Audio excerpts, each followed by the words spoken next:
Has, have અને હેડ. અરે આ ત્રણ શબ્દો અંગ્રેજીમાં કેટલી વાર કન્ફ્યુઝ કરે છે ખરું ને? પણ જરાય ચિંતા ના કરતા. ચાલો આજે આપણે આ કોયડાને એવી રીતે ઉકેલીએ કે પછી ક્યારેય ભૂલ જ ના પડે. એકદમ સહેલું બનાવી દઈએ. સાચું કહું તો આ ત્રણ સાદા શબ્દો છે, પણ મોટાભાગના લોકોને ગૂંચવી નાખે છે. એટલે જો આવું થતું હોય તો એવું માનવાની જરૂર નથી કે આ તકલીફ ફક્ત આપણને જ છે. પણ હું ખાતરી આપું છું, આ નાનકડી સમજૂતી પછી બધું જ એકદમ સ્પષ્ટ થઈ જશે. બધા નિયમો પાણીની જેમ સાફ. ઓકે, તો ચલો સીધા મુદ્દા પર આવીએ. અહીં એક વાક્ય છે, શી ડેશ 2 કિટન્સ. હવે વિચારો, આ ખાલી જગ્યામાં શું આવશે? હેઝ, હેવ કે પછી હેડ? બસ આ જ સવાલનો જવાબ આપણે આજે શોધવાનો છે. તો સૌથી પહેલાં આપણે વાત કરીશું વર્તમાનકાળની, એટલે કે જે અત્યારે થઈ રહ્યું છે એની. આ એ જગ્યા છે જ્યાં હેઝ અને હેવ વચ્ચેનો તફાવત સમજવો ખૂબ જરૂરી બની જાય છે. હવે આ કોષ્ટક પર ખાસ ધ્યાન આપજો. આ જ આખી રમતનો મુખ્ય નિયમ છે. જુઓ કેટલું સહેલું છે. જ્યારે પણ કર્તા એટલે કે કામ કરનાર એક વચન હોય, જેમ કે હી, શી, ઇટ કે પછી કોઈ એક વસ્તુ, દાખલા તરીકે ધ કેટ, ત્યારે હંમેશા હેઝ વપરાય. અને જ્યારે કર્તા બહુવચન હોય, જેમ કે વી, ધે કે માય પેરેન્ટ્સ અથવા તો આઈ અને યુ હોય, ત્યારે હેવ આવે. બસ આટલું જ યાદ રાખવાનું છે. ચાલો આને ઉદાહરણથી સમજીએ.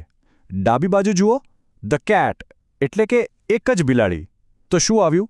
હેઝ. હવે જમણી બાજુ જુઓ, માય પેરેન્ટ્સ એટલે એક કરતાં વધુ વ્યક્તિ, બહુવચન, તો શું આવ્યું? હેવ. જોયું? નિયમ એકદમ સીધો અને સરળ છે. ઓકે, તો વર્તમાનકાળની વાત તો સમજાઈ ગઈ.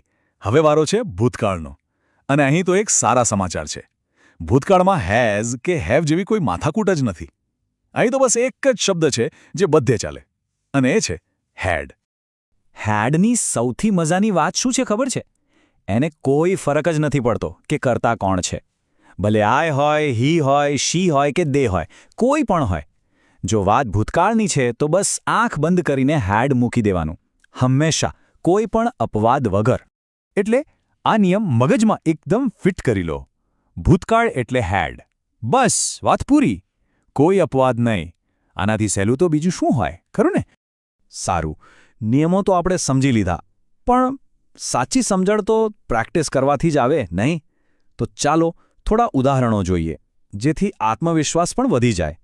ઓકે, પહેલું વાક્ય, આઈ ડેશ અ રેડ બાઇસિકલ. વિચારો, આ વાક્ય વર્તમાનકાળમાં છે, તો આઈ સાથે શું આવશે? યાદ કરો પેલો નિયમ. અને જવાબ છે હેવ. જેણે પણ હેવ વિચાર્યું હતું એકદમ સાચું. આપણે નિયમ જોયો તો ને, આઈ, યુ, વી અને દે સાથે હંમેશા હેવ જ આવે. સરસ. ચાલો હવે બીજું વાક્ય જોઈએ. હી બ્લેન્ક અ કોલ્ડ લાસ્ટ વીક. અહીંયા લાસ્ટ વીક શબ્દ પર ખાસ ધ્યાન આપજો. આ શબ્દો આપણને શું ઇશારો કરે છે? વાત અત્યારની છે કે ભૂતકાળની? બિલકુલ સાચો. લાસ્ટ વીક એટલે ગયું અઠવાડિયું, મતલબ કે ભૂતકાળ. અને ભૂતકાળનો નિયમ તો સૌથી સહેલો છે. કંઈ જ વિચાર્યા વગર જવાબ શું આવશે? હેડ. ચાલો વધુ એક ઉદાહરણ. દે ડેશ ડિનર 1 hour ago. ફરીથી સમય પર ધ્યાન આપો. 1 hour ago. તો શું લાગે છે? સાચો જવાબ શું હોવો જોઈએ? અને ફરી એકવાર જવાબ છે હેડ. કેમ? કારણ કે અગો શબ્દ સ્પષ્ટપણે કહે છે કે ક્રિયા ભૂતકાળમાં થઈ ગઈ છે. અને આપણે શીખ્યા એમ ભૂતકાળમાં કરતા ગમે તે હોય, જવાબ તો હેડ જ રહે. તો આ આખી ચર્ચાનો સાર શું છે? બસ આ 2 સ્ટેપનું ચેકલિસ્ટ. ગમે ત્યારે કોઈ વાક્ય સામે આવે તો સૌથી પહેલાં એ ચેક કરો કે કાળ કયો છે. વાત અત્યારની છે કે ભૂતકાળની? જો ભૂતકાળ હોય તો બીજું કંઈ વિચારવાનું જ નથી, જવાબ હેડ. અને જો વાત અત્યારની હોય તો બીજો સ્ટેપ, કર્તા કોણ છે? એક વચન છે કે બહુવચન? બસ આટલું જ. આટલું યાદ રાખશો તો ક્યારેય ભૂલ નહીં પડે. ચાલો હવે નિયમો તો એકદમ પાક્કા થઈ ગયા છે, તો પછી એક ફાઇનલ ચેલેન્જ માટે તૈયાર થઈ જાઓ. ચાલો જોઈએ કે કેટલું યાદ રહ્યું.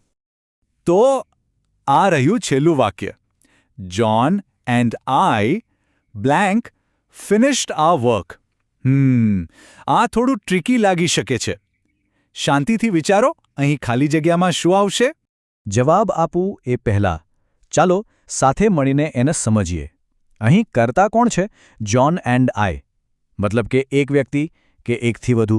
દેખીતી રીતે જ એકથી વધુ છે. જ્હોન એન્ડ આઈનો મતલબ અમે એટલે કે વી થાય. તો હવે યાદ કરો, વી માટે શું નિયમ હતો? તેની સાથે શું આવે? અને બસ આ જ છે આખી વાતનો સાર. હંમેશા બે જ વસ્તુ જોવાની છે, કર્તા અને કાળ. જો આ બે વસ્તુ બરાબર ઓળખી લીધી તો પછી હેઝ, હેવ કે હેડમાં ક્યારેય ભૂલ નહીં થાય. તો લો, હવે હેઝ, હેવ અને હેડનો ઉપયોગ કેવી રીતે કરવો એમાં કોઈને પણ કન્ફ્યુઝન નહીં રહે. હવે પછી જ્યારે પણ આ શબ્દો વાક્યમાં આવે ત્યારે ગભરાવાની કોઈ જરૂર નથી. બસ પેલું 2 સ્ટેપનું ચેકલિસ્ટ યાદ કરવાનું અને એકદમ કોન્ફિડન્સથી સાચો જવાબ આપવાનો.